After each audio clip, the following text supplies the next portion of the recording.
Sabe aquela busca por uma fonte de renda mais estável e, de preferência, numa moeda forte como o dólar? Pois é, o mercado americano vive chamando atenção por isso. Mas como é que se faz para receber dividendos todo mês, em dólar, de um jeito prático? Bem, hoje a gente vai mergulhar fundo em um dos ETFs mais falados para essa finalidade, o JEPI. Bora desvendar esse negócio? E olha, o melhor jeito de começar é com essa pergunta que um usuário fez lá no Reddit. É um pedido simplesmente perfeito, porque por trás dessa sopa de letrinhas, JEPI, a ideia central é sim bem simples de entender. E é exatamente isso que a gente vai fazer aqui, explicar como se fosse para uma criança de 5 anos. Então vamos lá para a nossa primeira parte com a analogia do cofrinho. Sério, essa é a forma mais fácil de pegar a base de como esse fundo funciona antes da gente entrar nos termos mais técnicos. Imagina o seguinte, o JPI é um cofrinho, só que um cofrinho gigante onde um monte de gente coloca o dinheiro. Aí, os gestores do fundo, que são os donos do cofrinho, pegam toda essa grana e investem para tentar fazer mais dinheiro ainda para todo mundo que contribuiu. Simples, né? Tá, mas e aí? Como esse cofrinho mágico ganha dinheiro? Basicamente de 3 maneiras. Primeiro, ele compra ações, que são pedacinhos de empresas gigantescas.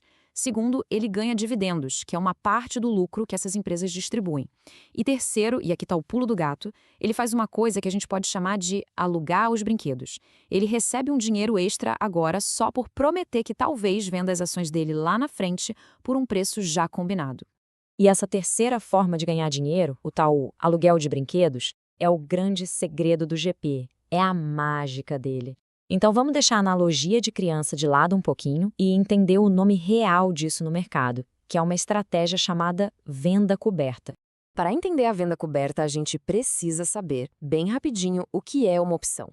Existem 2 tipos principais, a opção de compra, que é a call, e a opção de venda, que é a put. O JPI usa a primeira, a opção de compra, a tal da call.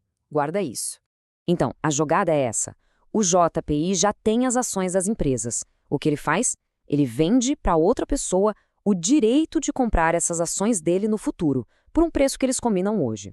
Só por vender esse direito, o JPI já recebe na hora um dinheiro, que o mercado chama de prêmio. E é esse prêmio que dá aquela turbinada nos dividendos que ele paga todo mês. E olha que curioso, essa estratégia não é nenhuma invenção recente.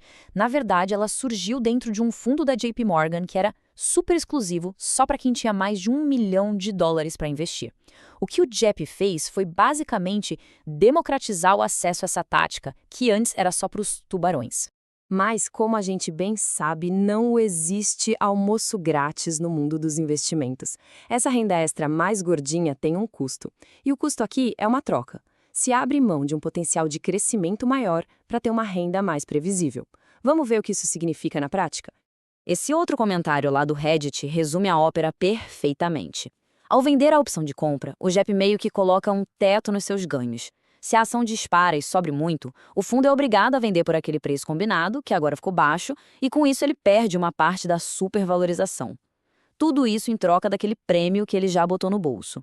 E este gráfico aqui mostra exatamente o resultado dessa troca.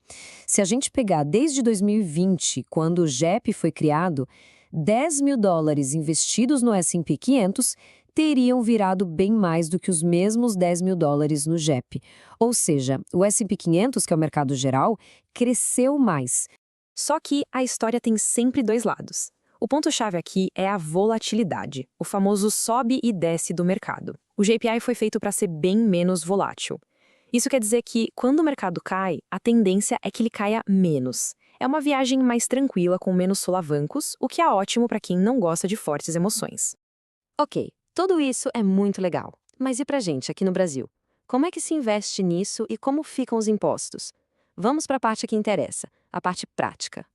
Olha, o jeito mais direto de investir no JEP, sem ter que abrir conta lá fora, é através de um BDR. Pensa no BDR como um recibo do ETF americano que é negociado aqui na nossa bolsa, a B3. O código para achar ele é JEP39, facinho. Agora, um ponto super importante, os dividendos. Eles já chegam na conta com o imposto pago. Funciona assim, lá nos Estados Unidos já tem um desconto de 30% direto na fonte. Ou seja, o valor que pinga aqui já é líquido desse imposto americano, menos uma dor de cabeça. E na hora de declarar para o leão, o processo também é bem direto. É só informar que se tem o BDR na ficha de bens e direitos, seguindo esse passo a passo.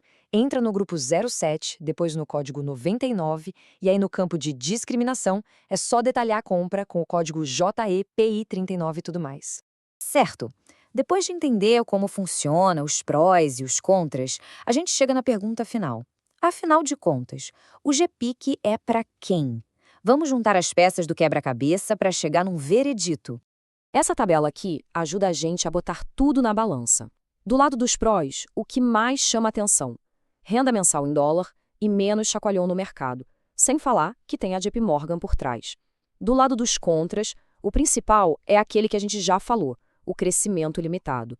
E, claro, tem a taxa de administração e o fato de ser um fundo novo com pouco histórico.